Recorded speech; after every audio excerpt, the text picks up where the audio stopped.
عليكم ورحمة الله وبركاته. ازيكم يا بنات، عاملين ايه؟ يا رب تكونوا بخير. النهارده هنقفل مع بعض الطقم الجبيري اللي احنا قصيناه مع بعض الاوف وايت، وهنشوف الطريقه. انا كنت عاملاه معاكم قبل كده، وهو طلب مننا تاني كتير بصراحه عليه السحب، وهو شغله شيك وجميل جدا، فانا حبيت ان انا اصوره معاكم برضه عشان تستفادوا. لو مفيش حاجه كانت واضحه في الطقم اللي فات، في الطقم دوت تشوفوا ايه اللي انتم ما كانش واضح معاكم. تمام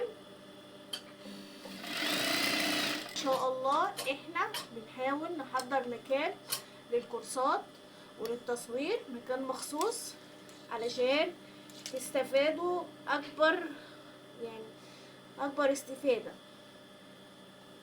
حتى لو كان ان احنا هنقفل المحل مفيش مشكلة خالص، المهم ان الفايدة تكون اكبر واحسن. طبعا انا معلماكم بس باول طرف من هنا جنبنا على بعض اهم، اللي انا قصاهم بتوع الكرانيش، برمي اول طرف كده وباخد الطرفين اللي جوه الوسطانيين علشان ما يتوهش منك وش القماش.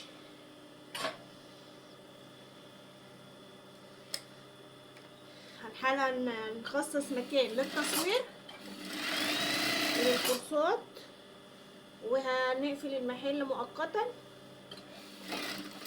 لغاية اما نظبط الدنيا معاكم، تعرفوا تفهموا نظامنا ايه وتستفادوا، ونحاول ان احنا نوصل المعلومة بكل سهولة.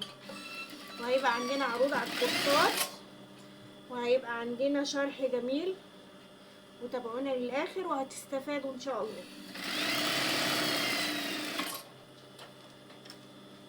انا كده وصلت الكورنيش مع بعضه، كنا قاصين متر عملناه على 2 من القماش، ومن الجبير احنا قصينا 2.5 متر. طبعا انا هحط الكورنيش الجبير على القماش ونكسر. هو شغله سهل والله يا جماعه، بس انتوا ركزوا، ويا ريت يا ريت تتابعوا الحلقه للنهايه عشان تعرفوا تستفادوا. بتساوي كده وتظبطي كده شغلك. بصي اهو، انا بحط دي على دي كده اهو كده، واظبط على قد ما اقدر. تمام. ولو تحت هنا، لو هنا زادت معاكي صابع سنتي يعني عادي، هتخشي في الاوفر وهتتني، مفيش مشكلة خالص. ومن هنا هسيب 25 سنتي. طبعا انا عندي الشبر بتاعي اهو وعليه 3 سنتي، بسيب المساحة دي وابتدي اكسر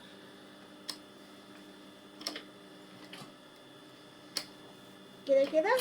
دوت بيبقى تحت المرتبة، تحت المخدة، مش هيبان، وكمان عشان ما تبقاش مكلكعة تحت المرتبة. تمام تمام. يا ريت يا ريت اكون عارفة اوصل لكم المعلومة وتستفادوا من المعلومة بتاعتي. اتمنى ان انتوا تستفادوا. بسم الله.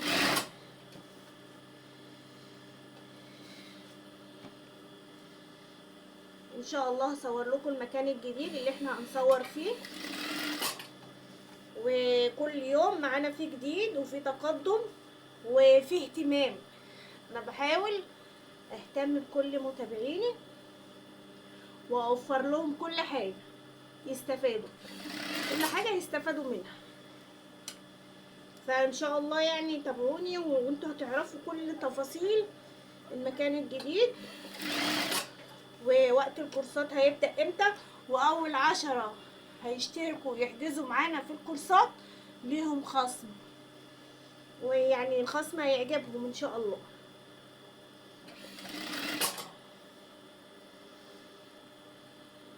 طبعا انا بكسر كده واحده واحده، انا مش عايزه اعمل الفرنوصه دي اللي هي كشكشه، علشان انا عايزه الكسر دي تنزل معايا واحده بوحدتها كده اهو. تمام. شغله حلو جدا. انا بحب الجبير ده قوي، شغله جميل. باين معاكم كده بصوا الكسر جميله ازاي. وانا ما عملتش اوفر عشان المكنه بتاعتي عايزه الابره والمفك بتاع الابره. وطبعا زوجي لسه منزلش عشان يجيب لي الابره والمفك الابر والمفك بتاع الابره، لان للاسف يعني المفك بقالي فتره ما استخدمتوش فمش فاكره انا شايله فيه. تمام. انا كده خلصت الكورنيش، بس كان في حته اهي بدايه الكورنيش نسيت اعملها مع الجبير اهي. هدوس عليها معاكم علشان انا كنت مهتميه بالكسر ونسيت دي خالص، فمعلش لو بنسى حاجه على الكاميرا لان انا بنسى كتير قوي وانا بصور. فانا هقفلها معاكم اهي طرف على الطرف اهو. وانا بعد ما قست بدأت على طول بالمكنه اهي كده خلصتها. وادي كده الكورنيش بتاعي، بصوا جميل ازاي، شغل فاخر من الاخر.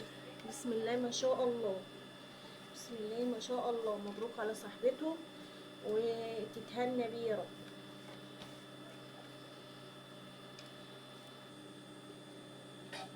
انا كده يا جماعه بصور لوحدي فكل شويه بقوم واظبط الكاميرا والكلام ده كله، فبس يا ريت تكون الحاجه واضحه قدامكم. المصوره بتاعتي مش موجوده معايا، عندها امتحانات، ربنا معاها يا رب ويوفقها. كده خلصت الكورنيش اهو، بصوا الشياكه والحلاوه، بصوا الشياكه وجمال، شغل عالي الجوده جدا جدا، شغل عالمي عالمي وحاجه يعني شغل فاخر من الاخر.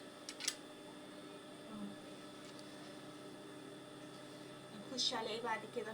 ناخد الملايه هنركب عليها قرصة المرتبة طبعا، هنركب عليها الشريط ده.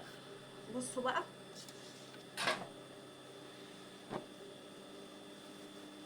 دي التانية اللي جاية من عند التاجر اهي، زي ما هي بلفة التوب بيبقى ملفوف التوب كده، ودي التانية بتاعة التوب من فوق. تمام.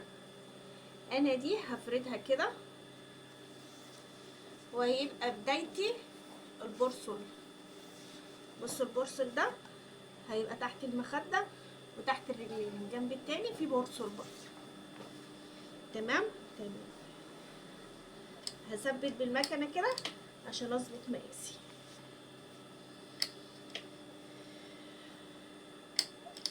انا كده كده عشان بقالي فتره في الموضوع ده فما بحتاجش مزوره قوي يعني، ده يعني بيبقى خلاص كده في حفظتي المقاسات. بس عشان اوريكي هعمل ايه، نفس مساحه ومقاس الشريط ده هو اللي هسيبه هنا. بصي اهو، انتي دي المساحه اللي هتسيبيها فاصل ما بين الكورنيش وما بين الجبيره دي عشان هنديها شكل حلو اهو. انا هقلب لك ده كده، انا كده عملته على المقلوب علشان اسهل عليكي الموضوع. تمام اهو، اكني هخيط وبعد كده هروح قلبه كده. بصوا معايا يا رب تكون واضحه. هقلب كده، لما قلبت انا كده اهي هخيط بقى على المقاس ده، هسيب المساحه دي فاضيه وهخيط هنا وهثبت الشريط بتاع الجبير هنا. تمام. واقول بسم الله. شفتوا اسهل من كده؟ ولا مزوره ولا ماركه ولا الكلام ده كله. بس لو انت هتتلخبطي وايدك مش مظبوطه اعمليها بالمسطره الكبيره بتاعت المقاس وبالماركه، يا اما تقيسي 15 سنتي لو عايزه تقصي، بس المفروض ان انت ما تقصيش يعني. قيسي مقاسك وعلمي بالماركه. تمام. بسم الله.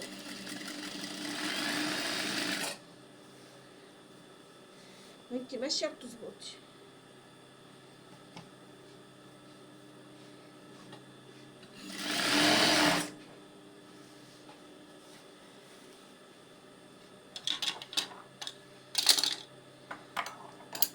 بس الجنب ده كله على نفس الطريقه دي، وبعد ما اخلص هوريكي. بس همشي معاكي حته تاني علشان تبقى الموضوع مبسط بالنسبه لك ومفيش اي حاجه. هو كل الموضوع محتاج ظبط. هتظبطي خلاص الدنيا معاكي تمام.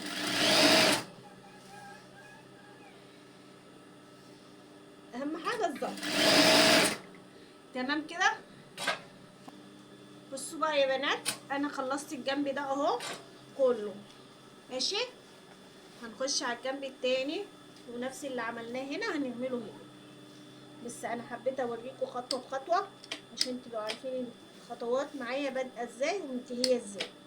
تمام. بحط ايدي كده وخرج الهواء واظبط على قد ما تقدري تظبطي. ده طبعا الفل اللي احنا هنحطه معاه بس بعد ما نخلص المرحله دي. بحط ايدي على جوبير واساوي. ماشي واضح كده. على قد ما تقدري تظبطي. متنسوش اللايك والاشتراك بالقناه علشان تعرفوا كل جديد ويوصل لكم كل جديد. متنسوش الاشتراك عشان الايام الجايه في حاجات كتيره جديده هتحصل معانا. مكان جديد وكورسات ونظام جديد وحاجات حلوه كتيره هتعجبكم. فعشان كده انا بقول لكم اشتركوا بالقناه عشان تتابعوا كل جديد معايا ان شاء الله. كل يوم بنكبر وبنطور من نفسنا، وعندنا ان شاء الله الشغل بتاعنا بيخرج لجميع المحافظات. اي حد محتاج اي اوردر نقدر نوصله لجميع المحافظات ان شاء الله. ان شاء الله اسعارنا هتبقى حلوه، وهيبقى في عروض، وهيبقى في عروض برضو على الكورسات. وان شاء الله ان شاء الله كل يوم في جديد. النهارده وبكره احسن. بكره احسن ان شاء الله. اللي جاي احسن. 2025 ان شاء الله احسن.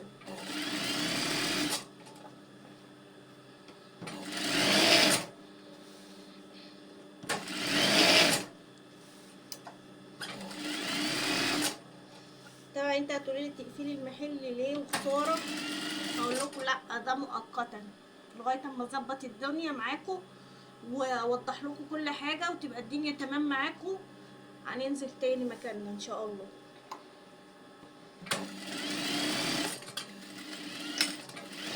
كده انا خلصت الجنب التاني اهو. هعمل ايه بقى؟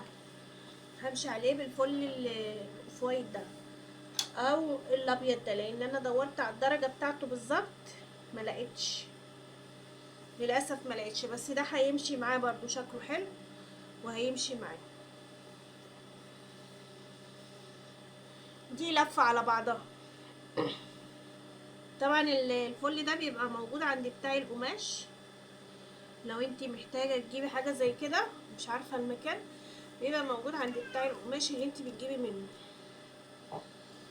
بصوا يا بنات هبدأ ازاي.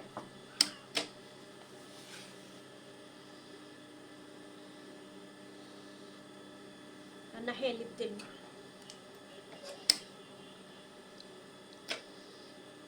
وهبتدي اخد كده على طول علشان اداري الخياطة اللي انا خيطتها دي.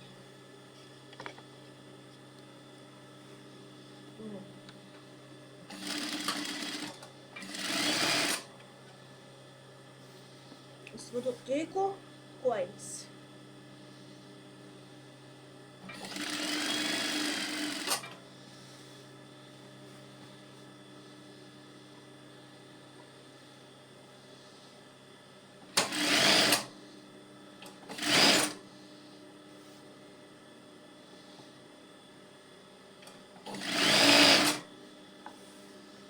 طبعا انا هاخدها حوالين ما يدور الجنبين. بص انا عشان الكورنيش لما بلاقيه ساعات بيأثر معايا او ساعات بيبقى زيادة، في حاجة هنا هوريها لكم. دي الطبقة بتاعت التاجر يا جماعة اهي، هضرب فيها فورت اللي هو هيبقى نص الملاية. تمام، وهحط كده تحت الدواسة، وهاجي عند الكورنيش هضرب فورت في النص برضه. فين النص؟ امسك كده النص عشان انا لازم اقيسها، عشان قصينا منها حته فلازم نقيسها. ترفع الطرف اهو، وهضرب فورت في النص عشان الجنبين يبقوا قصاد بعض مستويين، والكرانيش في النص مظبوطه، ولو في اي كسر زياده او ناقصه هنعرف نتحكم فيها من الجناب، من ناحيه الرجلين ومن ناحيه المخده. كده انا وسطنت دي على دي علشان ما ارجعش الاقي زياده او نقص، علشان بتختلف من تكسير لتكسير، يعني مش كل مره بتطلع نفس المقاسات في التكسير. كسر يعني ساعات بتبقى قليله شويه زياده شويه، كمان بتختلف من ايد لايد.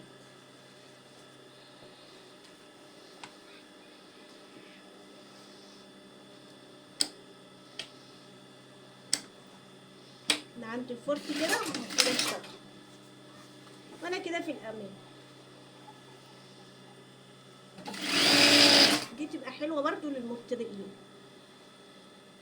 انت لسه جديده ومبتدئه، بدل ما تقعدي تفكي الكسر زياده او الكسر كتيره قليله، تعرفي تتحكمي بقى، ويبقى عندك المساحتين متساويين. دي هتظبط معاكي،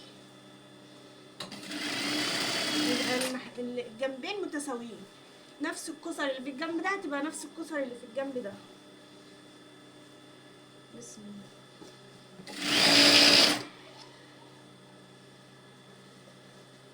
ظبطي الملايه وظبطي كسرك كده، ما تخليش حاجه مكلكعه وانتي ماشيه تحت الدواسه.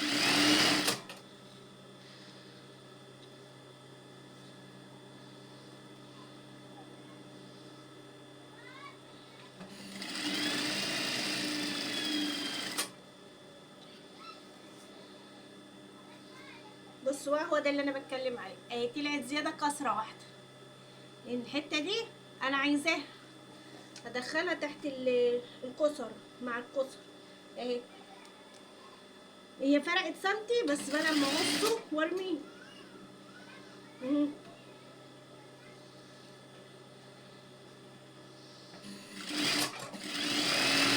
هو ده اللي انا بتكلم عليه، حتى لو سنتي احنا محتاجينه مش هنرميه. الجنب التاني كذلك الامر.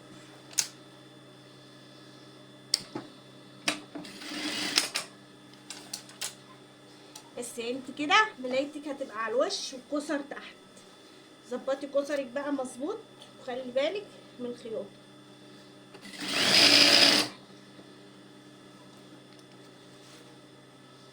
هتحسي بالخياطه وانت ماشيه، عشان ما تبقاش الخياطه باينه بعد ما تخيطش.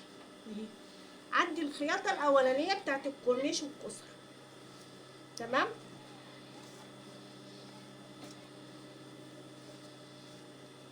بتني اهو. بس معلش انا سبقت شويه في التانية، عشان انتوا عارفين ان انا متاخره على المحل، والساعه دلوقتي داخله على 3 وما نزلتش. انا بقص الزياده اللي طلعت من الجبير.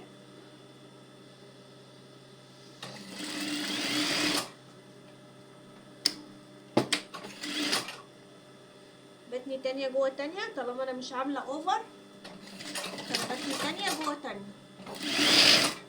تمام.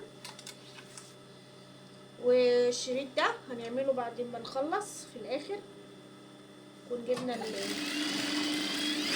الحاجة اللي ناقصة بتاعت المكنة.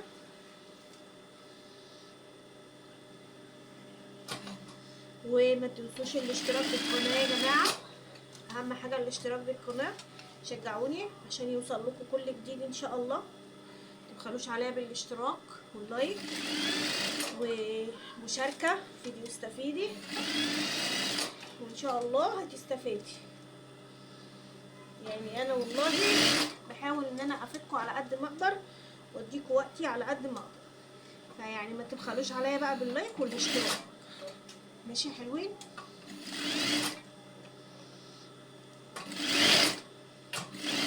انا مكبره التانية هنا شويه عشان الجبير معايا كتير، فانا بلم التانية جوايا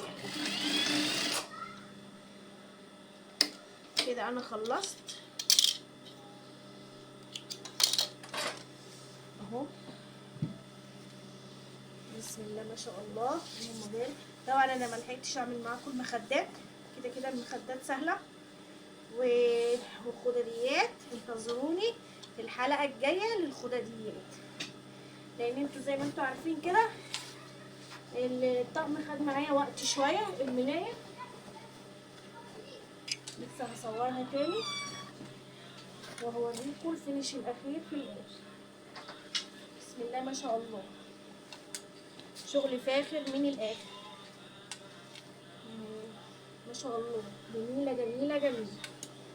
وصح التوكه بتاعتها لسه هعملها وهوريها لكم، وهتبقى هديه حلوه جدا للي هتاخد الطقم. دي بقى حاجه جديده من ام بسمله المصريه للتفصيل، عامله دي حاجه جديده منها هديه ليكم ان شاء الله للي هياخد الطقم.